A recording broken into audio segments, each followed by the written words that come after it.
Hello, this is the 100 Literary and Jury Charge section of the class. I'm going to start out with some material here. This is a story and it's called Tears of Joy. And then I'm going to move on to some jury charge. Okay? All right, so we're going to start out with a comment from Lucille Ball. Here it is. Love yourself first, and everything else falls into line. You really have to love yourself to get anything done in this world. And here's the story called Tears of Joy. To cry is uniquely human. To weep for joy even more so. I cry every day. I cry for all the years I wanted and needed to cry and didn't. I cry for the loneliness and pain I've felt. I cry for the sheer delight of being alive. I cry for the pleasure that moving my body brings, and for the ability to dance and stretch and sweat. I cry in gratitude for the life I have now. I was a cute little girl. I loved laughing and playing with my friends. Then, when I was 8 years old, I experienced a trauma in my life. In order to cope with that physical, mental, and emotional nightmare, I made 2 unconscious decisions. First, I wanted to be as ugly as possible. Second, I didn't want to think or feel. I knew if I let myself feel anything, it would be too much for me. So, I started eating. When the fear came, I ate. When the pain came, I ate. By the time I was 12, I weighed 200 pounds. I spent most of my time by myself doing things with my hands or watching TV. Even with my brothers and sisters, I felt alone. I was never asked out to a dance or to a movie or on a date. I was socially invisible. By the time I was 25, I weighed 420 pounds. My doctor gave me 6 months to live. My body couldn't support the fat I was carrying. I didn't leave my house for 2 years. I literally couldn't move. I had to lose the weight if I wanted to live. And I decided I would do whatever the doctor told me to do to lose it. I lost my first 100 pounds and I felt so light I wanted to dance. But I started to gain it back. And I realized I had to go deeper and deal with the root of my problem, the unfelt pain. I began therapy, joined a 12-step program, and accepted the love and support of my family and friends. At 35, I cried for the first time since I was 8. Feeling my pain was the true secret of my weight loss. Once I turned that corner, it was up to me to continue the work and to be conscious one day at a time. It was a process of growing self-knowledge and self-acceptance. I continued my therapy. I started to study nutrition, and I learned that for me, eating fat is a sedative. I watched my behavior and monitored what brought on my need to eat. When I found myself knee-deep in Haagen-Dazs ice cream, I stopped and asked myself how I got there.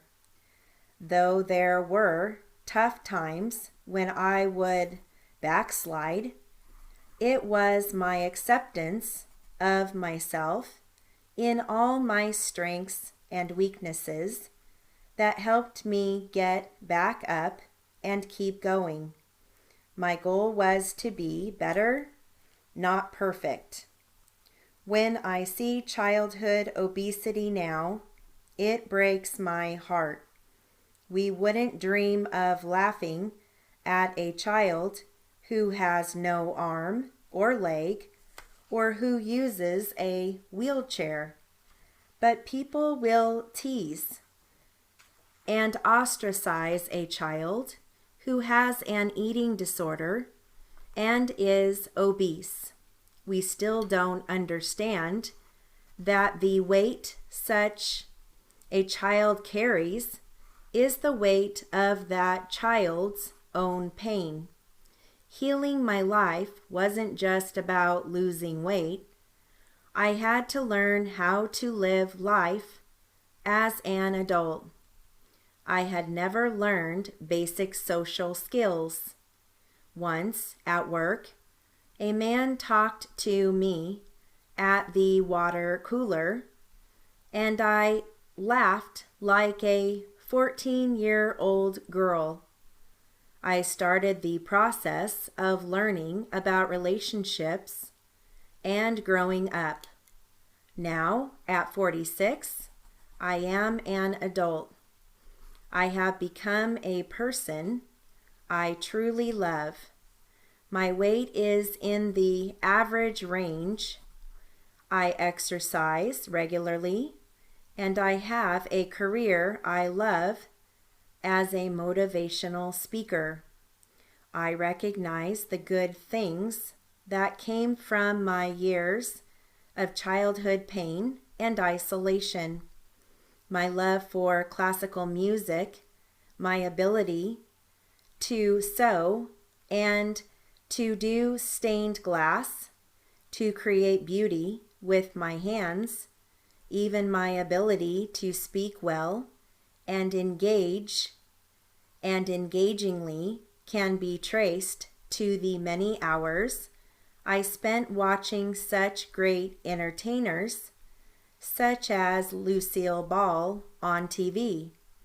I am grateful for the blessings in my life now, and I accept the events in my life as gifts of growth that create strength of character and strength of faith.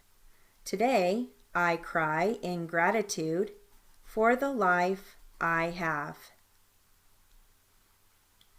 And that's Joan Fountain with Carol Klein. Okay. I'm going to read some legal opinion. Let me give you a word list. You're going to hear diminished, intoxication, manslaughter, gravity, harbored, contemplated, capacity, Clark Pearson, intervening, illness, premeditate, aforethought, voluntary, antisocial, maturely, society, imposed, and human. Now, just so you know, for the word volunteer, I write that as VO. So voluntary, I just come back for the long E. So VO, come back for long E. And if the word is voluntarily, then I write VO, come back for L long E. Okay, I will read this at 100. Ready? We must determine if diminished capacity existed. A careful examination of the evidence and all the intervening circumstances is necessary. If you find from the evidence at hand that at the time of the alleged crime, the defendant, Clark Pearson, had substantially reduced mental capacity, whether it was caused by mental illness, mental defect, intoxication, drugs, or any other cause, you must consider what effect, if there was any, this diminished capacity had on Clark Pearson's ability to form any of the specific mental states that are necessary elements of murder and voluntary manslaughter. If you do find that Clark Pearson's mental capacity was diminished to any extent where you have a reasonable doubt whether he did maturely and reasonably premeditate or deliberate and consciously reflect upon the gravity of the contemplated act or form an intent to kill, you cannot find him guilty of deliberate and premeditated murder in the first degree. Therefore, if you do find that the defendant's mental capacity was diminished to the extent that you have even the slightest reasonable doubt whether he was able to form the mental states constituting either express or implied malice aforethought, you cannot find him guilty of murder of either the first or second degree. Furthermore, if you have any reasonable doubt whether he was able to form an intention unlawfully to kill a human being, or as to whether he was aware of the laws of society imposed on him not to commit acts which involve the risk of grave bodily injury or death, or whether he did act despite that awareness, you cannot find that he harbored an express malice.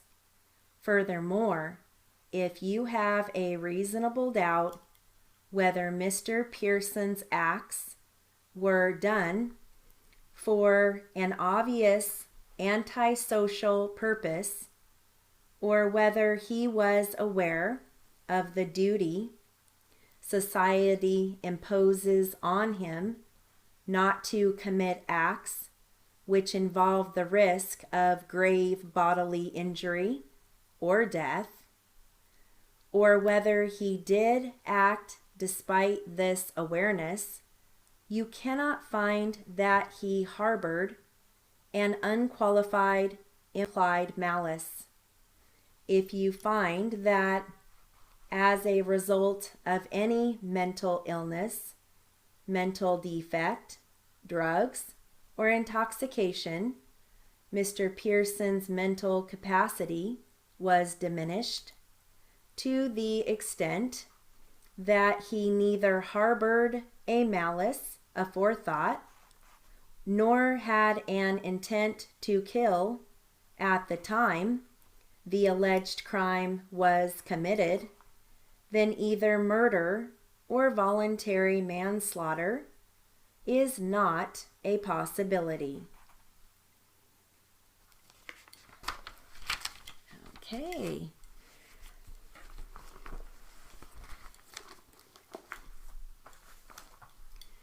Going to read some technical material for you. This is on battery information. You're going to hear reputation, maintenance, attention, fastened, battery, terminals, quality, cables, neutralize. Okay, all right, here we go. I'm going to read this one time at 80 and then another time at 100. Ready?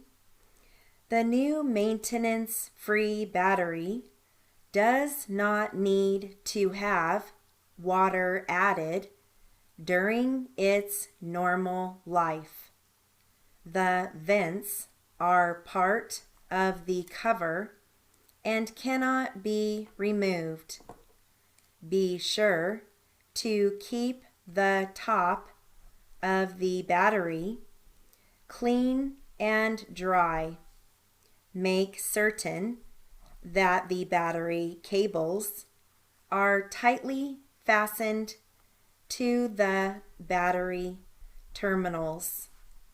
A small amount of grease applied to the top of each battery cable will help to prevent rust. If there should be any rust, remove the cables from the terminals and clean the terminals with a wire brush.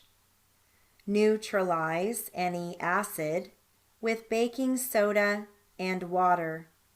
With minimal care and attention, this battery should give you years of trouble-free usage. Our reputation has been built upon the fact that our batteries are of the finest quality possible. Okay, so now I'm going to read this at 100. Ready? The new maintenance-free battery does not need to have water added during its normal life. The vents are part of the cover and cannot be removed. Be sure to keep the top of the battery clean and dry. Make certain that the battery cables are tightly fastened to the battery terminals. A small amount of grease applied to the top of each battery cable will help to prevent rust. If there should be any rust, remove the cables from the terminals and clean the terminals with a wire brush. Neutralize any acid with baking soda and water. With minimal care and attention, this battery should give you years of trouble-free usage.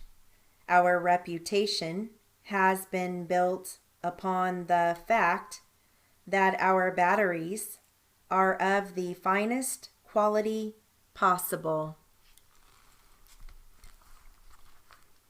Okay. Got an article here called Bankruptcy. Okay, ready? A debtor may wish to seek release from the liability of payment for his debts. This may be accomplished by initiating voluntary bankruptcy proceedings. The petition for bankruptcy is granted if the court finds that the debtor is unable to pay his debts. Most states require the debtor to submit a complete accounting of his assets and liabilities. Some states also require the financial background on persons closely associated with the debtor, his wife, children, business partner, etc. In the bankruptcy proceedings, the court will closely supervise the liquidation of all assets. Some states permit the debtor to retain certain assets if it can be proven that they are necessary for daily living. The court will recognize the claims by priority as follows. First, several claims such as mortgage. Second, priority claims such as taxes. And third, unsecured claims. Bankruptcy is a legal discharge from debts, but a moral obligation remains. The debtor will find that his credit standing is ruined. In most states, the debtor is required to wait anywhere from 3 to 10 years before reestablishing his former credit standing. Okay, that concludes our jury charge and literary for the 100 class.